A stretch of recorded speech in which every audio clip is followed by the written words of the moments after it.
Hey guys, how's it going? And thanks for coming. I'm Nick, and this is Real Life Money, where we talk about real life and money so you can control your money instead of having it control you. And don't forget to subscribe, so let's get started. So we're diving into stocks today, guys, going into some detail. I'm thinking of creating like a series where I'm going to choose an individual stock. If you guys have any suggestions, I'd like to see what you guys think. I could go into it. But I'm thinking of going into like stocks to buy, going over their financials, giving you the information, kind of giving you my perspective on it. So let's go. I actually did a couple of previous ones like this, stocks to buy in 2018. I might have did one in 2017. But the first one I did was Disney. The second was Apple. But in this one, we're talking about a hot stock. A lot of people are talking about it.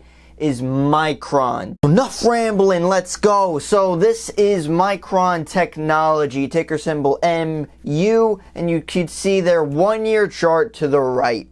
Now, last year did very well. We're going to see in a couple slides, but very good stock. You could see that it did peak a little while back, and since this correction, in February, March, April, it's kind of been down. So, is this a buying opportunity? That's exactly what we're going over. But you could see that, well, first of all, right now, it is the beginning of May 2018, just so you know where we are. But we could see that it is a $55 billion market cap. So not a tremendous company, so it does have good growth potential there. Its PE ratio is around a 7.5, which is considered fairly low. It doesn't have a dividend, and some analysts are saying that the 1-year target estimate is around 72. Now, I personally don't really just consider, it's going to go to $70. I don't like to base my judgments off of other people's thoughts. I just like to see what they're thinking of the stock, if it's good or bad, in the investment community. So, moving on to their 5-year chart, I first like to look at what they've done in their history stock-wise. So you could see there was a dip in around 2015 and it started rebounding in 2016 and 17. I actually did invest in this company a few years ago, that first hump over there in 2013. I think I got in around 30, got out at 40. That's when I was still playing around, really didn't know what I was doing, but I made a few bucks, so not bad. But it is going up. So what is Micron Technologies? Of course, well, this is just the profile of Yahoo Finance, just to give you guys a little breakdown. But real quick, they are broken down into 4 segments: compute and networking business unit, storage business unit, mobile business unit, and embedded business unit. If you want, you can pause that or go on Yahoo Finance, read a little bit more, but they are in the semiconductor business.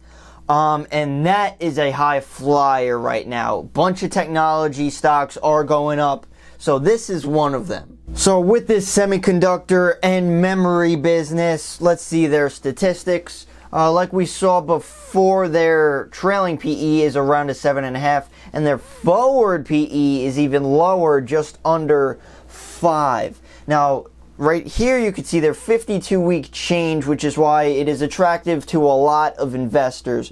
In the past year, it already returned 66%. If you compare that to just the normal market, just under 10%. So that's why it's so attractive. It returned over 6 times the return of the regular market, which is why people want to possibly get into this guy. So far so good. Not really like any huge red flags, but since it is in the semiconductor business, it is very volatile. So when it has its ups, it has its ups, but when it has its downs, it has its downs. So there is more risk than the regular market. So moving on to their income statement. After getting a feel of the stock and their business, I kind of want to look at if they're actually growing. So the first thing I look at is their revenue. So you could see from 15, 16, 17. So they did dip in 2016. If you remember back to the stock chart that's exactly what happened there as well. It did dip and it continued going higher.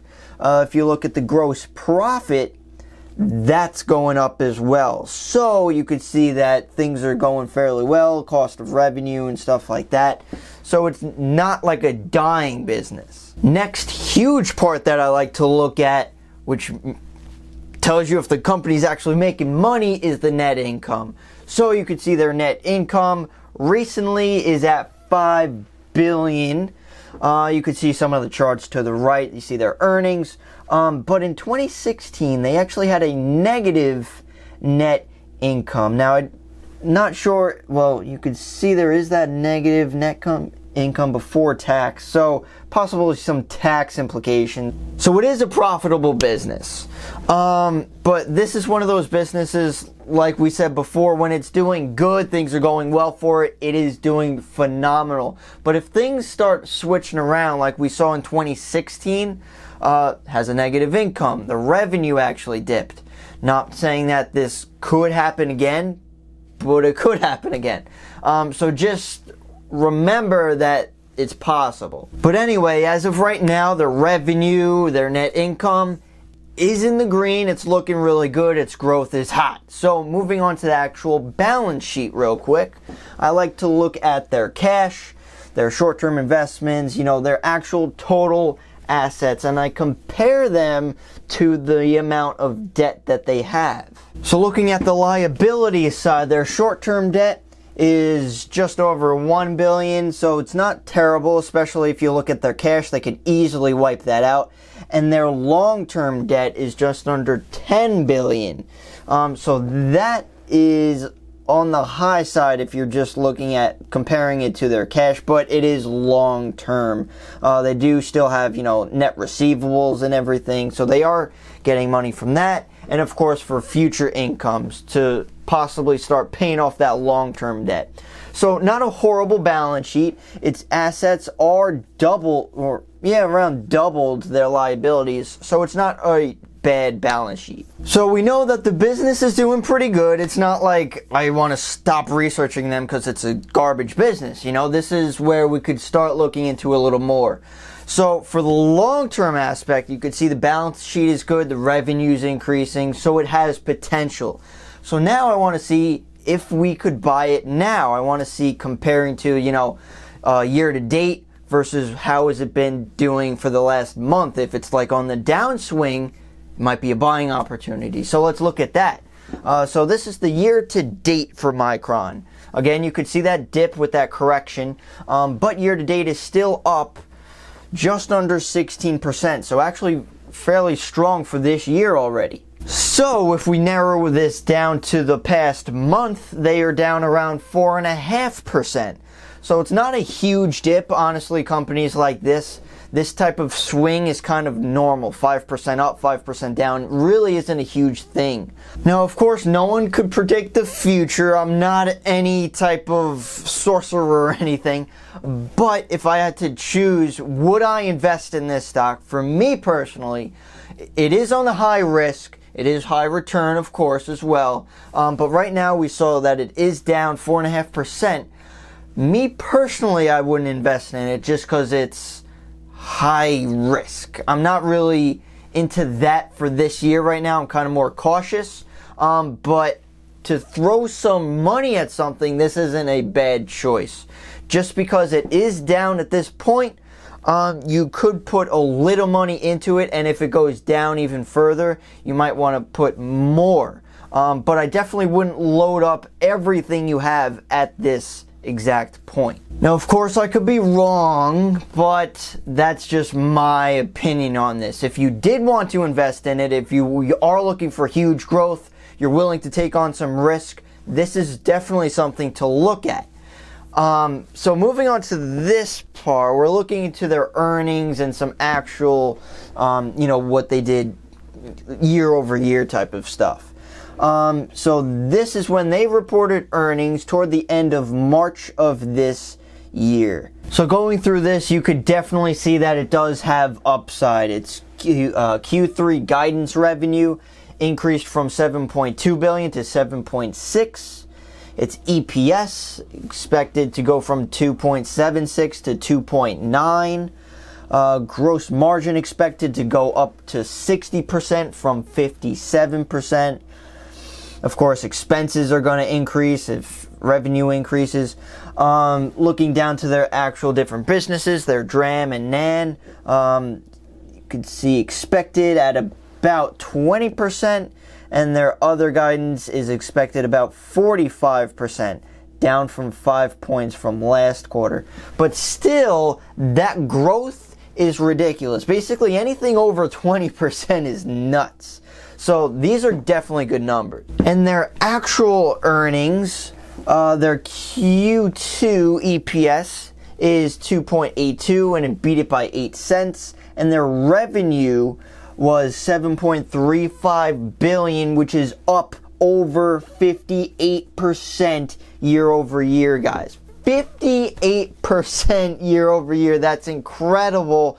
So you could definitely see why this stock increased so much because of these numbers. So those are all the details that I'm going over. Just a quick overview of Micron Technologies. Now, for me personally, of course, I'm not telling you to buy it. I'm not telling you to sell it. This is just information. But from my opinion, if you did want to get into it, I wouldn't shovel all your money into it. I would see what's going on.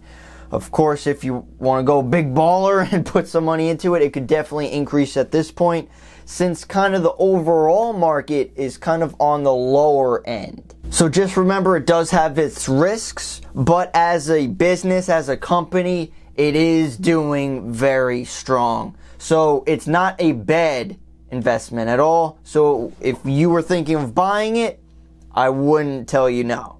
So that's my quick overview of MU, guys. If you have any questions, comments, concerns, please leave them down below. If I missed anything about the company, this was just a quick insight. I kind of just did some research, get the basics of the actual business to show you guys. So if you have any suggestions what I could do differently, or even other stocks that you want me to look into, I'll definitely look into other companies as well, what I have my eye on, and I think this would be pretty cool. So let me know. And don't forget to subscribe to my channel, Real Life Money, guys. I just started an Instagram account. If you're interested, I'll leave a link in the description so you could follow me, and I post some pictures of what's going on throughout the market. I try to do that daily. So thank you so much for watching, and I'll see you in the next one.